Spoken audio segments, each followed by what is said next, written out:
J-Dawg back with VC again. Because we're in goddamn Cleveland, Ohio, the land, at the show that I announced on my channel. And we just got done playing, and it was a long fucking set. You know, threw in a King Diamond Halloween surprise cover, which wasn't expecting that. I thought maybe might do that King Diamond Killers cover. You guys put that on that. That's just on the CD, not on the LP, right? Yeah, that's CD's the bonus track on that. But it's not on the actual vinyl. It's just a bonus track for the CD. Yeah. Yeah, I thought if you guys were gonna do any cover, I thought you'd cover that since you recorded it. So it's like you did another King Diamond cover. I figured we'd do something special. We learned that song for a Halloween show we did in Massachusetts, and I don't know. I just felt it was appropriate to do today. Yeah. So how often? This was the first show you done in? Well, definitely since the record just came out. Yeah. And then did you get pushed by any of the songs on the record before it was out? Did you play any of those songs live, or this is the first time playing any of those live? Yeah, we played a benefit show in Columbus. A friend of ours had passed. Oh yeah, you sent me that. Yeah. And we did it there. It was to a variety of people. You know, it wasn't just a metal crowd. There was a lot of people there, so we just tested out the waters there. And okay. Did not as long a set tonight, but yeah. But that was the only time you played any of those songs from. Other than that, this is the first official time you played any of the songs from that record. No, we played in Kentucky at the end of last year, a festival, but it was a smaller fest, and just like I said, these shows are kind of like the first shows we've done since basically I was in Acheron. So it's kind of dusting off the cobwebs and getting back in the groove of things. Yeah. Well, speaking of I mean, when you listen to it, it's clearly obvious that there's a King Diamond influence. Did you purposely do that, or is it just like, oh, I was influenced by? So it's literally it's like a death metal overlaid of King Diamond. I mean, it's very obvious, especially if you listen to it a couple of times. At least it is to me, especially a lot of the '90s albums. Well, the big thing was, I'm a huge King Diamond fan, and our guitarists, Art and Eric, they're both, which they actually, back in the day, used to be in a King Diamond Merciful Fate cover band. Okay. So us together, just the three being such huge fans when the writing and everything came out, it just, especially knowing that we were going for the more horror death elements and stuff. And this album, there was storytelling on the first one, but this one we really kind of went balls out to go for those topics. Okay. So you're going to stick this kind of as, like the King Diamond influence project, and then are you going to still do like Infidel Reich and all that? I've talked to Bob from Infidel. It's kind of, that's on hiatus. We had problems with that fucking album. It was... Well, it's because the cancel culture gave you shit, right? Cancel culture, fucking all the fucking pussies that fucking didn't get the tongue-in-cheek. I mean, it's funny because you look at the album and we strategically made it look like, oh, Infidel Reich, that name, it's automatically. But first thing people say, oh, it looks like a Nazi album. Nothing German is on that album. Nothing. Tanks, uniforms. I mean, we purposely did that to see if people would fucking... use your minds and think. Yeah, and they didn't. Yeah. Well, that's to be expected. And if you don't get past that, read the fucking lyrics. And again, I actually had one person send me a email, and they were actually from that Antifa group. And I guess they were from the old school Antifa. And they were like, hey, don't think everybody in Antifa represents us and does this shit and stuff like that. And I'll give that person fucking credit, fucking, he opened his eyes, and, unfortunately there's a lot of people that don't. And I think you have to push the boundaries and make people, it's like comedy too, it's like, how many comedians can't even tell a fucking joke now without someone like, getting offended. You're canceled, you can't wear a t-shirt, you can't do this because it offends fucking somebody. Yeah. It's getting realistically, it's getting to be a fascist fucking way of life. Yeah, 100%. It's the way it's being pushed to. Yeah. Well, it's just fun. Ironically, or the way I look at it is, when Acheron started, it was an overtly satanic band, which at the time, starting at the late 80s, especially then in the 90s, Satanism was very feared by the mainstream or just normies, if you want to call them that. And that's what you guys were going at. And then you have this thing like Infidel, like you literally have a song called Cancel Culture. Kind of the ongoing problem I don't know if you intentionally did that or it's just you're just disgusted by, even unknowingly disgusted with what just normal society is thrown at you every day. It was, I mean, and that's why you brought in the music. So We where did that recorded- come from? Like, because it's, I mean, now it's like in the cancel culture. This was before it. well, we did the recording during the whole COVID shit. I mean, Asheron did the last shows, I think it was the end of 2018. And I was talking with Bob, and we were like, hey, let's do something together. And we had a lot of time to write music. I mean, no one could do anything. It was stuck in your little fucking home. And a lot of stuff got done. And we were pissed off. We were like, you can't go to a show. You can't go to a fucking store. You can't do this. You have to wear a mask. You have to fucking do Oh, this. yeah. And it got to be ridiculous. So just like an Asheron, when fucking I had an issue with religion being forced down our throats with the government at the time, especially in the 80s, it was like They used it almost as like a weapon. Yeah. It was something I needed to do. It was something that I was passionate about. And that's why I did it. When this shit happened, that's why Infidel Reich happened. People go with Asheron, they're like, oh, why don't you keep going and stuff. If I felt the need, and I'm sure eventually I'll maybe record some. I don't know about full length or even maybe do a show later, but it's not my concern because I did what I needed to do. I don't need to fucking go out there just to have a name band so I can get on a bigger fest or shit like that. I want to stay fucking hungry. And Infidel Reich was needed at that time.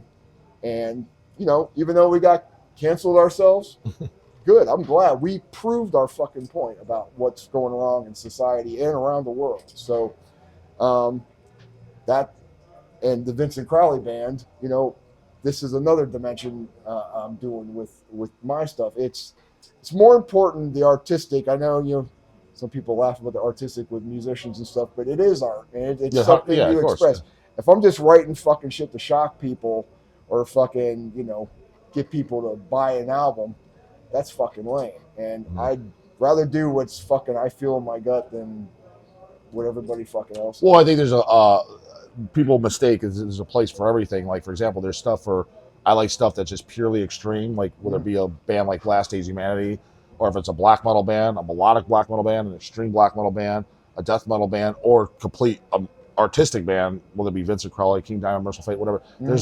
It's like I don't want all the same fucking thing. Yeah. So it's like there's a little the whole shock thing or whatever. There is a place for that. It's like, but if you're gonna listen to band after, I was like, I don't want every fucking band to be like that. Yeah, I'm the same way. And I think some people get, especially the youth, get a little pigeonholed. It's like I'm a death metal guy only, or I'm a grindcore guy. No, wrong. I mean, I've never been that completely closed minded. Right. But in your early years, you're almost a little bit focused too much. It's like, well, dude, there's other stuff, and it could be an extreme in its own way. Yeah, I mean, throughout the years, I mean, you have to understand, I was a teenager in the 80s, and so I've been through so many decades of fucking different music. Yeah, you've seen it actually spawn. Yeah, literally. So I mean, there was stuff in industrial I liked. There was stuff in gothic I liked. There was even, I'm 56. So, yeah, you're older than most of the guys in the scene. I'm older than hell, but it's 67 in December. So there's not too many guys that are your age that are into death metal at all. I mean, granted, I sincerely doubt you're spinning Discord She Like Gutted, but you're at least like any death metal. Most guys your age, even slightly younger than you, fall off way before you did. No, I try to. I'm always going to have what I grew up with. There's the stuff that stays close, but I like to. Well, I mean, realistically, when I was a teenager, it was like Alice Cooper, Black Sabbath. Yeah, Judas Priest came later, but it was like ACD, stuff like that when I was. What year did you hear Sabbath? Like, I'm trying to think what album they would have been on. Like, I'm not. First thing I heard was Volume 4. That was the very first album. But you don't know if that was the new record at the time, or maybe it was a few years later. It might have been a couple. I was in junior high. That's all I know. Okay, she's probably a few years old. So 14-year-old you is listening to Sabbath, AC/DC, Deep Purple, Led Zeppelin. Like I said, Alice Cooper was like a big thing. Kiss, stuff like that. Oh hell no! I was brought up. They And, thought that was the evil shit, right? Yeah, when I was younger, my parents were Catholic, and then we moved to Michigan, and they found born again Christianity, So my and mom is born again. Yeah. So I feel you. and I had church and religious stuff 3 times a week. So people wonder why I fucking hate this shit so much. You have to be an altar boy too. Yeah, it's so my thing was I actually, when I'm singing about stuff where I have an issue with things, I grew up and I heard the stuff. I got it preached to me. I tried to question it. Shut up. This Yeah, is the yeah. This, that's what steered me out of it. And so it's basically very obvious. Well, I mean, I'm not a psychiatrist by any fucking means, but it's like you don't like being told what to do. You like to Right. maybe just here's a few different paths, and you like to be able to choose. right. And if it's shoved on you with no choice, it's almost like you're gonna rebel against it regardless. Right. Well, I mean, my thing has always been questioning. I will have a conversation about anything with anybody as long as they're open minded. It's not going to be that this is how it is. Yeah. If you want to fucking talk, I'm fine. I am always willing to listen to somebody's opinions. I've learned stuff from different people. It's like, when people say, with Satanism. Satanism isn't just like the Satanic Bible and that's all I listen. I mean, some people fucking do that, but it's really embracing yourself. It's what resonates to you. Some people can be a Satanist. You don't have to wear black. You don't have to fucking wear an upside down cross. You don't have to fucking put the horns up to the. You can just use it as a philosophy, and some people don't get that. Yeah. So, I take from anything, and I'm open minded to at least listen. But yeah, if someone tries to force me to do something, I definitely will fucking kick back. What did you? Who did you hear? Like, so in the '80s, moving forward, did you hear Slayer first, Merciful Fate, Venom? Out of like the more extreme bands at that time, who would have been the first one you heard? I can't. Without the punk, I would say Venom would be the first one. So you heard Venom before Fate or Slayer? Yeah. And was that just shell shock, or did you instantly take to it? You're like, well, I remember it's like, because when you're I remember you being at an AC/DC show, and there was the older kids. Or fucking guys just out of school, and they had these Motorhead jackets. And we're like, who the fuck are these Motorhead? And then we fucking listened to Motorhead, and we were like, holy fuck, that's the shit right there. So we put fucking Venom on. I'm like, you just fucking say that? Fucking, I was like, fuck yeah. And it was just, I can remember driving in my car. We had a dub of it in my cassette, put it in the fucking player, and fucking just got blown fucking away, man. And there was an issue, I think it was, what was the magazine? Might have been there's a magazine back in the day called Cream Magazine, and they had the upcoming like underground bands, and they had the infamous Slayer with the girl and the blood, and they had fucking Manowar. They had all these bands that were coming up, Metallica, all this stuff, and they were like not known. They were just like And I got obsessed and fucking start doing the fucking writing people in the back of the magazines and stuff, trading stuff, and when I heard Merciful Fate, when I heard I Deny Jesus, I'm like, fucking A, man, I'm going down this path, man, because I fucking love it. So you say your parents were extreme Christians. I mean, I don't know if they're still alive or not.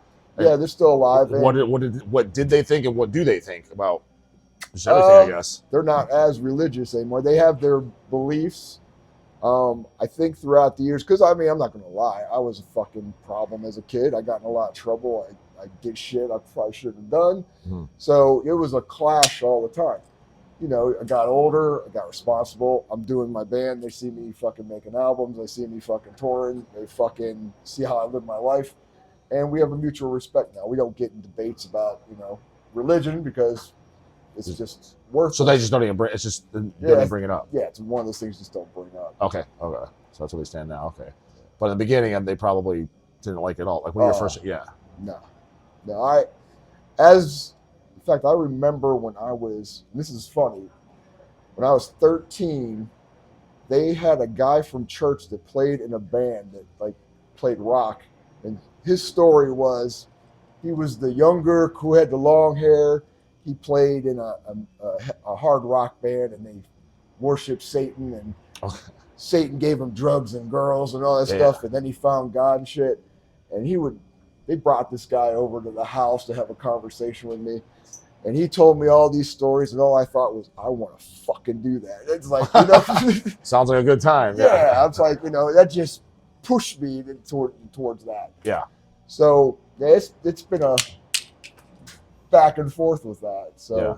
but seeing going through different things throughout my life, I mean, it's come full circle. I think I'm very happy with my life. I like what I'm doing, and I wouldn't have chosen any other path. Now, are you kind of bored with the Satanism at all? Like, especially now that you kind of, with Infidel Reich, Vincent Crowley singing different topics, is the satanic topic just for you just completely boring at this point? It just depends on the mood. It's like, I did it for, really over 30 years, because even before that I had bands that we were fucking doing that stuff. And plus it's being done so much. Yeah. And to talk about like this new culture, I mean, there's a lot of satanic groups that act like they're a bunch of fucking hippies. Yeah. And I don't want to be in with that group. Yeah. That's like, I live a satanic lifestyle. I'm not going to call myself a Satanist anymore, just because there's so many people that have different definitions to that label. Sure. But, the philosophy, I'm into the occult, I'm into the dark stuff. So you are still in the occult and practices and all that, black absolutely. magic? Yeah. Okay. I mean, it's, but again, unlike when you're younger, there's no need to be doing it like every weekend or shit like that. It's something you utilize if you use it when you need it. Mm-hmm. And that's the difference now. I think when you're younger, everything's just full force and stuff. That makes you a little excited and curious too. Yeah. And it's new. Yeah. And like I said, the whole satanic lifestyle, it's basically getting to know your true self. Mm-hmm. So. Yeah. Okay, so I mean, yes, you're still into it. It's just there's not as much of a need to sing about it. There's more dire things to be said at the moment, I guess. You could say. Yeah. I mean, it's an artistic. I mean, it's always going to be a part of what I've done. I never did it because of the band. I was into finding out about it before I was even fucking into metal. I mean, I remember seeing books and just being intrigued by the pictures and shit that was read. So plus there are so many bands now. Yeah, that do. 100%. Yeah. And like I mentioned before, it was not a matter of like, when I say they should practice what they preach, I'm just saying, like, if you don't have to be called a Satanist, but if you live a completely different lifestyle, if you're using it just for like stories, okay, whatever, that's fine. If you're trying to be like, I'm the darkest fucking band, and then you go home and fucking act totally different, that's just fucking shit. And there's so many bands doing that now. Oh, for sure, for Are sure. there good bands that you like? Yeah, I mean, there's so many. I mean, I've heard so many good bands, but I don't. What are you listening to in the car? You're driving. What are you listening to? It's gonna go back to Merciful Fate, Really? Yeah. All the time? What else? I mean- Any new bands? What are you listening to? Like, I'm It's- in the car, I'm fucking putting something. I usually, when I'm in the car, I usually listen to the older stuff, just because that's what I'm familiar with. Now There's no new bands. there is, but it's like if you're on Spotify or something and Like kind of checking it out. you're checking it out. What are the new bands? I couldn't even tell you. You're half supposed to the just checking bands. shit up out randomly. I get it all the time. They just pop out. I hear good stuff. No, I get exactly what you're saying. Yeah. You hear stuff all the time. You're like, yeah. The way I decided, it's Well, no, that's it's. how he is. I mean, It's how most guys. I said other. Tell me what you like. It's. He just did, honey. It's when 20 years in, you're gonna get to this. Yes, this is cool. I've heard this before. I'm just gonna go listen to what you know and what you grew up on. I mean, I give you an example of the one thing I've mentioned before. It's harder for me, at least, to get into a lot of bands and understand them when they don't have like a frontman or a spokesperson to fucking like convey what they're. It's because you go on Spotify, you go on different sites. You hear the music. That's all you hear. You don't They might have an album cover and shit. And you just like pop, pop, pop, pop, pop. You're not getting to know it. Like Morton Red. Mm-hmm. I actually watched his channel and fucking got to know about the band, heard the music, and it was more of a personal fucking. Yeah, you can connect with it. No, I get that. Yeah. Yeah. It's well, part of it is it's too fast. Like you're talking about a Spotify or a YouTube, or in our case, where we're even physical format, where it's just if you're trying to check everything out, you can't even digest it all. If you're going, it's so much, it's so overwhelming. You don't have time to even get to know it. You're already on to the next goddamn thing. Right. It's like, dude, you'd even digest the last fucking thing you listened to. How the hell you go on to something new? There's no way you just remember what the fuck you heard. Yeah. That's part of it. I think that's what you're saying without even realizing it. It's just too much. With as many bands there is, it's too much overload. And I mean, you could say like where it's a newer band. I don't know what's newer. You know what I mean? It's like I've heard like the band Cloak, and I've heard the band was it Witch Casket. I don't know how old they are. I don't. You know what I mean? Yeah. I could say that's a new band to me. So you just but I don't know because I don't have all that information. Yeah. So that's why I can't really. Yeah, no, I get it. 100%. Like yeah, I totally get it. Yeah. So, what we had time wise? 21. Anything you want to add, Vincent? No, just the new Vincent Crowley Anthology of Horrors finally out. Just came out this week, right? This is the release week. Yeah, and one thing, if people are not in Europe, you can get the album on Amazon, which is a lot cheaper than the postage going from Europe. And Napalm Records USA has it on their site. So and then Hammerheart has it for overseas too. Right. Yeah. Right. Yeah. All right. Well, there you have it, goddammit.